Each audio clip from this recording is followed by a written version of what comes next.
Roma era a civilização mais poderosa da Terra. Suas legiões nunca tinham sido derrotadas. Seus generais nunca tinham conhecido o medo.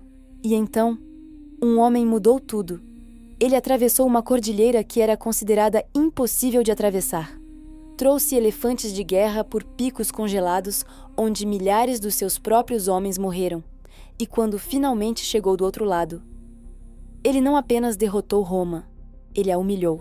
Durante 16 anos, ele viveu dentro do território romano, vencendo batalha após batalha, matando centenas de milhares de soldados romanos.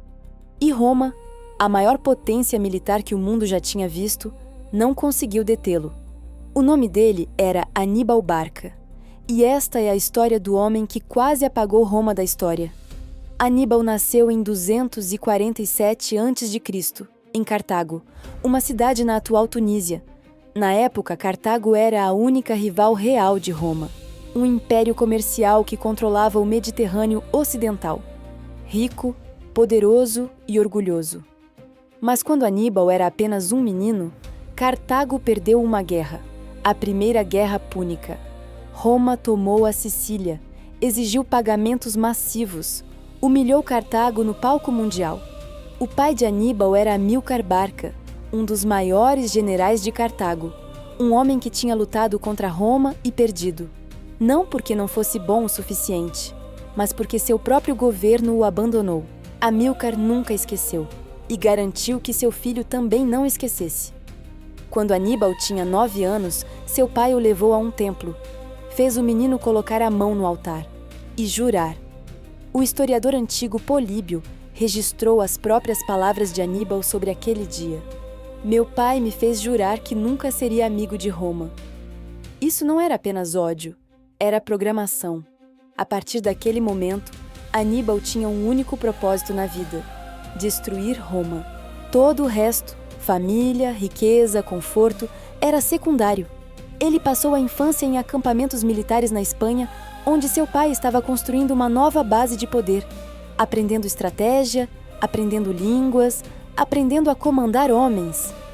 Quando tinha 26 anos, tanto seu pai quanto seu cunhado tinham morrido, e Aníbal assumiu o comando das forças cartaginesas na Espanha. Os soldados não questionaram. Tinham visto ele crescer entre eles. Tinham visto ele lutar ao lado deles. Ele não era apenas o general deles. Era o irmão deles. E agora estava pronto para cumprir seu juramento. Em 218 a.C., Aníbal fez seu movimento, mas não fez o que Roma esperava. Os romanos assumiram que qualquer ataque viria pelo mar. Eles controlavam o Mediterrâneo. Tinham a marinha superior. Aníbal sabia disso. Então escolheu um caminho diferente. Iria por terra, através da Espanha, através da Gália, e então pelos Alpes. Os Alpes, a cordilheira mais brutal da Europa. Picos congelados, caminhos estreitos, avalanches, penhascos que caíam milhares de metros no vazio. Nenhum exército tinha atravessado os Alpes. Era considerado impossível. Aníbal não se importou. Reuniu uma força de cerca de 50.000 soldados de infantaria, 9.000 de cavalaria e, mais famoso, 37 elefantes de guerra. E no final do outono, a pior época possível, começou a travessia. A jornada levou cerca de 2 semanas e foi um pesadelo. A neve cegava os homens, os caminhos desmoronavam sob seus pés. Tribos hostis das montanhas os atacavam constantemente. Milhares de soldados caíram para a morte. Os elefantes, enormes, aterrorizados e escorregando no gelo, tornaram-se um problema. A maioria morreu nas montanhas.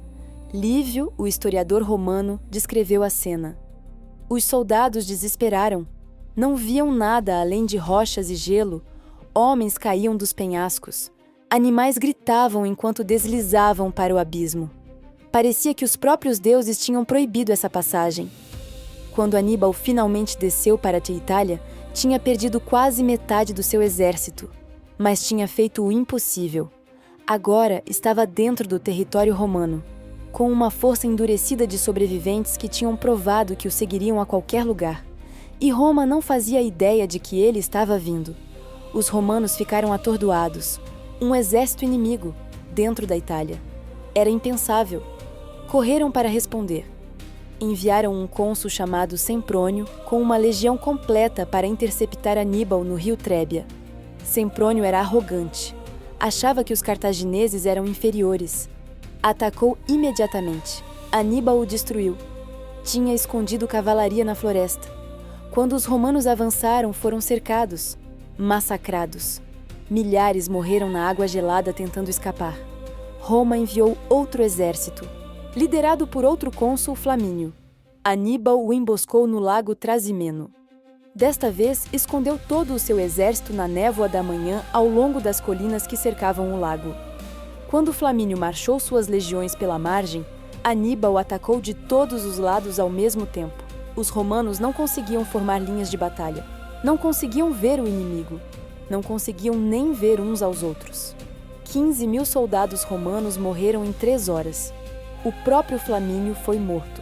Foi a maior emboscada da história militar. Roma entrou em pânico. 2 exércitos destruídos, 2 cônsules mortos. E Aníbal ainda estava vindo. Recorreram a um homem chamado Fábio Máximo, um general cauteloso que se recusava a lutar diretamente. Fábio seguiu Aníbal, assediou-o, cortou seus suprimentos, mas nunca o enfrentou. Os romanos odiaram essa estratégia. Chamaram Fábio de covarde. Queriam vingança. Então fizeram algo sem precedentes. Levantaram o maior exército que Roma já tinha reunido. 80.000 homens. 8 legiões completas.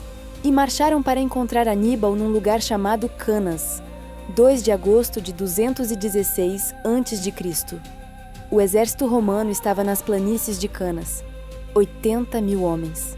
A maior força que já tinham colocado em campo. Contra eles, Aníbal.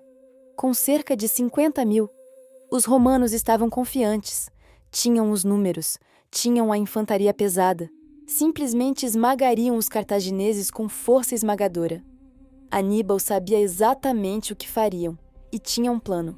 Organizou seu exército em curva, arqueando em direção aos romanos no centro. O centro era feito das suas tropas mais fracas, gauleses e espanhóis. Nos flancos escondidos da vista, colocou sua elite de infantaria africana e sua cavalaria. A batalha começou. Os romanos atacaram. Seu centro massivo empurrou a linha de Aníbal. E o centro cedeu. Os gauleses e espanhóis recuaram, passo a passo, lentamente. Os romanos acharam que estavam ganhando. Empurraram mais forte, mais fundo na formação cartaginesa. Mas não perceberam o que estava acontecendo nos lados. A cavalaria de Aníbal destruiu a cavalaria romana. Depois, girou para a retaguarda. E então, a armadilha se fechou. A infantaria africana em ambos os flancos virou para dentro. A cavalaria atacou por trás. 80.000 romanos estavam agora cercados. O que se seguiu não foi uma batalha. Foi um massacre. Os romanos estavam tão apertados que não conseguiam levantar suas espadas. Foram cortados em fileiras. No final do dia, entre 50.000 e 70.000 soldados romanos jaziam mortos, incluindo um cônsul, 2 questores, 29 tribunos militares e 80 senadores. 1/5 de toda a população masculina de Roma em idade de combate, morta numa única tarde. Canas permanece como a batalha de um único dia mais mortal da história militar ocidental. E academias militares ao redor do mundo ainda ensinam o duplo envolvimento de Aníbal como a vitória tática perfeita.